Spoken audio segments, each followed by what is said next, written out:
Bonjour et bienvenue dans cette toute nouvelle vidéo pour les terminales en spécialité mathématiques. Alors, le but de cette vidéo, c'est d'apprendre à calculer une probabilité totale, ok? Donc, je vous propose tout simplement qu'on s'entraîne sur cet exo qui est juste là, donc c'est juste devant vous. Donc, vous pouvez mettre la vidéo en pause et ensuite, tout simplement corriger. Sur ce, donc, correction. Alors, donc, voici un énoncé qui est hyper long, très classique des probabilités en général. En général, quand vous faites des probas, vous avez des énoncés un petit peu longs. Et donc, le but de cet exo, c'est, comme je l'ai dit, de s'entraîner à faire des calculs de probabilité totale. Donc, dans un premier temps, ce que nous allons faire, on va lire ce qui nous est demandé. Et ensuite, on va lire l'énoncé. Et puis après, donc, on va voir comment on peut résoudre cet exo. Donc, ici, le but, c'est de calculer la probabilité pour qu'un élève veuille aller en prépa. Ok. Alors, du coup, on va lire exactement l'énoncé pour être dans le contexte. Et donc, on dit quoi? On dit qu'on réalise un sondage auprès d'une classe de terminale afin de savoir quelle filière il se dirige. Enfin, vers quelle filière il se dirige. Donc, on a 40% des élèves qui ont répondu qu'ils ont fait SPMAT. Ok. Donc, dans le sondage, vous avez 40% des élèves qui ont répondu qu'ils font SPMAT. Et les autres, ne la font pas. Ok. Ça, c'est une première information. Ensuite, deuxième information qu'il faut avoir, et qui nous est dit, parmi ceux qui font SPMAT, voilà, on a 25% des élèves qui veulent aller en prépa. Et les autres, donc, qui veulent aller à la fac. Ok? Et, donc, troisième information qui nous est donnée dans cet énoncé, c'est que parmi ceux qui ne font pas SPMAT, donc les 60 derniers pourcents, là, qui avaient répondu au sondage, mais qui ne faisaient pas SPMAT, 80% de ces élèves-là, ils veulent aller à la fac. Et les autres, donc, en prépa. Ok? Donc, on note les événements P, M, P et F, donc les événements suivants. P, M, c'est l'événement, l'élève fait la spécialité maths. L'événement P, c'est l'événement, l'élève va aller en prépa. Et l'événement F, c'est l'élève va aller à la fac. Ok? Donc, moi, ce que je vous propose pour résoudre ce type d'exo, très souvent, c'est de résoudre un arc modèle. Ça va beaucoup vous aider. Donc, là, ici, tout d'abord, on va y indiquer la première information. Donc, est-ce que l'élève il fait des maths ou au contraire, est-ce que l'élève il n'en fait pas? Voilà, donc M bar. Et ensuite, parmi les élèves qui font SPMAT, on nous a dit il y en a certains qui veulent aller en prépa et d'autres donc qui veulent aller à la fac. Et parmi les élèves qui font pas SPMAT, il y en a certains aussi qui veulent aller à la fac et d'autres aller en prépa. Ok?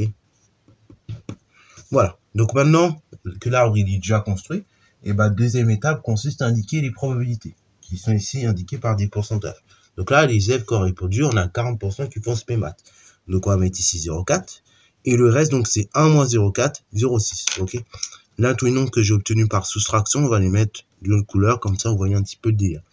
Ensuite, parmi ceux qui font SPMAT, on a 25% d'entre eux qui veulent aller en prépa. Donc là, on met 0,25 ici.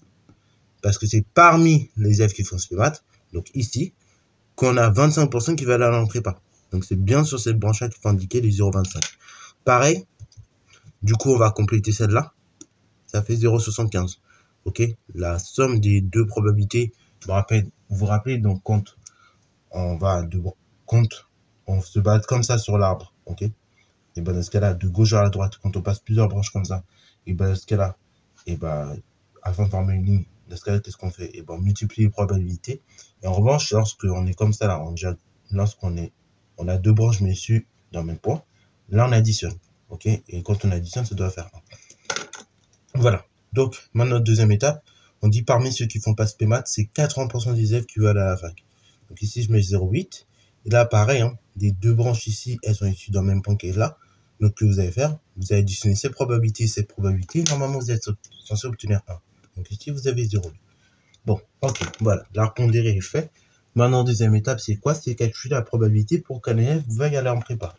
Je rappelle, l'élève va aller en prépa, ça concerne l'événement P qui est là. Ok, donc pour aller en prépa, il y a deux chemins possibles. Soit vous faites SPMAT et vous voulez aller en prépa, ou soit au contraire, vous ne faites pas SPMAT et vous voulez quand même aller en prépa.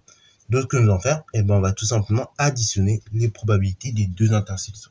Ok, let's go alors. Donc, du coup, pour calculer la probabilité de l'événement P, c'est-à-dire la probabilité que l'élève veuille aller en prépa, c'est tout simplement la chose suivante. C'est la somme de la probabilité de l'événement P de M inter P plus P de M bar inter P. Voilà, ça normalement, je pense que vous avez vu l'année dernière, ça formule des probabilités totales. Et donc, comment on calcule ces probabilités totales? Bah, on fait la somme des deux intersections qui nous mènent à l'événement B. Ok, ce qui nous veut dire que, tout simplement, dans le premier temps, c'est P de M fois P de l'événement M fois P de l'événement P sachant M. Ok, donc la probabilité que l'élève va y aller en prépa sachant qu'il fait des maths, plus probabilité de l'événement M bar, le fait que l'élève ne fasse pas P maths, fois probabilité de l'événement P, c'est-à-dire que l'élève aille en prépa sachant qu'il ne fait pas de maths. Voilà.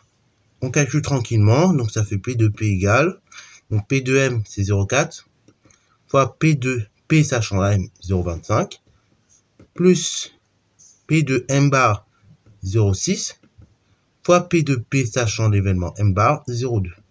Là, par exemple, calculatrice, on fait sa tête, P de P égale 0,4 fois 0,25, 0,1, plus 0,6 fois 0,2, 0,3. P de P, ça fait 0,4. Donc la probabilité pour qu'on ait un élève qui veuille en prépa est de 40%, autrement dit. Donc là, pareil, encore une fois, et ben là, ce type d'exo, c'est des questions très classiques hein, que vous pouvez avoir au bac. Donc bah, c'est le type de questions qu'il faut savoir maîtriser. Ok, calculer une probabilité, donc là c'est probabilité totale, à partir donc d'un énoncé qui peut sembler compliqué, je le sais dès le départ. Toute chose avant que la vidéo termine, je rappelle une chose qui est importante pour vérifier vos résultats. Là, pareil, on a une probabilité qui est inférieure à 0,4, à 1, ok. Donc elle est à 0,4 ici. Donc là, c'est bon. C'est-à-dire vous avez bien travaillé. Si un jour vous trouvez une probabilité plus grande que 1, il faudra toujours se poser la question où ai-je fauté? Parce que normalement, une probabilité, c'est entre 0 et 1. De même, si vous trouvez une probabilité négative, hein, ça n'a pas de sens. Il faut que ça soit strictement compris entre 0 et 1. Ok, pas avant, pas après. Voilà, sur ce, c'est la fin de cette vidéo. J'espère qu'elle t'a plu. Si c'est le cas, n'hésite pas à la liker, commenter et balancer toi en mathématiques et en sciences.